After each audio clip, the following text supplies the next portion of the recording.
நான் பேசுறது கேக்குதா? யாரா இருக்கீங்களா? சத்தமே இல்ல. நண்பர்களே, தீபாவளிக்கு வாழ்த்துக்கள். வாரம் ஸ்டார்டிங்லேயே விடணும்னு இருந்தேன். நீங்கள் பள்ளி புள்ளியல் போட முன்னாடி வெட்டிட்டோம். கன்சிஸ்டன்சி கிரிக்கெட்டோட 4:30 ஒரு வயிற்றுல தண்ணி விட்டா கொஞ்சம் ஹைட்ரேஷன் இருக்கும். ஸோ ஃபாலோ பண்ணிக்கோங்க.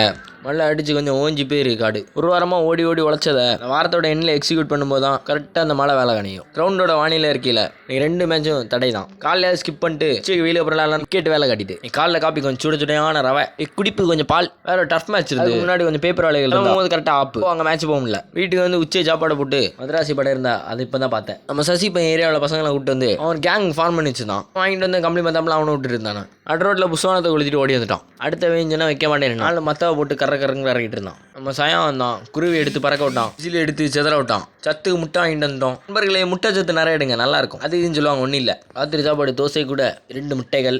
அன்னைக்கு மூடி வச்ச ரெக்கார்டு இன்னைக்கு தான் ஓப்பன். ஏன்னு தெரில, இன்னைக்கு என்ன எழுதக்கூடிய மூடு இருந்து அப்படி இப்படி ஒரு அரை எக்ஸ்பெரிமெண்ட்டை முடிச்சிட்டேன். அது தூக்கி அதில் வச்சுட்டு எடிட்டிங்கை முடிச்சுட்டே முடிச்சிட்டேன். மக்களே, மகிழ்ச்சியா இருங்க மக்கா.